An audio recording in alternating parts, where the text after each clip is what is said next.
VAT, অদ্ভুত এক বিষয়। আপনার মাত্র 5.5 লাখ লোক, তা অনেক কষ্ট করে আমরা এই ইদানিং ভ্যাটের রেজিস্ট্রেশন বাড়িয়ে দিচ্ছি, মাত্র 5.5 লাখ বিজনেস পিপল হচ্ছে ভ্যাট রেজিস্ট্রেশন আছে। Totally unacceptable. যেখানে আপনারাই যখন সব সদস্যদেরকে যোগ করবেন, হয়তো কিছু কমন থাকতে পারে, এইটা বোধহয় 3 কোটি পার হবে সব ব্যবসায়ীদেরকে মিলে। তো তাহলে কেন আমার মাত্র 5 লাখ 5.5 লাখ রেজিস্ট্রেশন হবে? আমরা এখন খুব ব্যাপক অভিযান চালাচ্ছি। আপনারা যারা ভ্যাট রেজিস্টার্ড না কিন্তু ট্যাক্সের ব্যবসা করেন, ট্যাক্সের আপনার ব্যবসা আয় আছে কিন্তু ভ্যাটে আপনার রেজিস্ট্রেশন নাই, আপনাদেরকে কিন্তু এখন থেকে নোটিশ করা শুরু হবে। আমরা ভ্যাট রেজিস্ট্রেশনের সংখ্যাও অন্তত 60-70-80 লাখে নিয়ে যেতে হবে। যতদিন পর্যন্ত ওই লেভেলে না যায়, আমরা আমাদের ট্যাক্স অফিসিয়ালদের বলতে, তোমাদের এগুলো এখন মৌলিক কাজ। আমাদের 1,12,00,000 টিআইএনধারী আছে এখন ইনকাম ট্যাক্সে, রিটার্ন দেয় 40 লাখ। তার মধ্যে 25-26 লাখই হচ্ছে ধরেন খুব একটা ট্যাক্স দেয় না, দিলেও একদম মিনিমাম ট্যাক্স দেয়।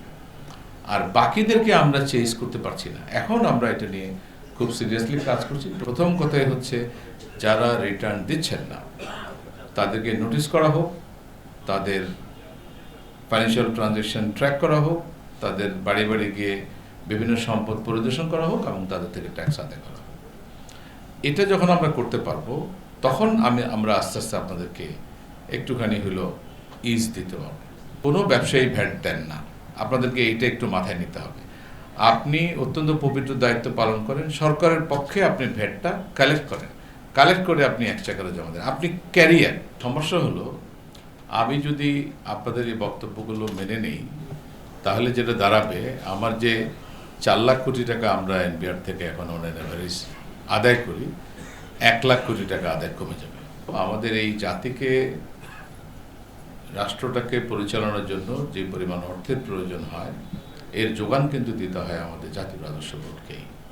আপনারা বাংলাদেশের অর্থনীতি নিয়ে, বাংলাদেশের অ্যাডমিনিস্ট্রেশন নিয়ে যেখানেই যত আলোচনা হয়, একাডেমিক লাইফে হোক, পলিটিক্যাল ফোরামে হোক, যেখানেই হোক, শেষ কথা হচ্ছে আমাদের অভ্যন্তরীণ সম্পদ বাড়াতে হবে, আমাদের নিজস্ব আয় বাড়াতে হবে, না হলে এই দেশ এগোতে পারবে না।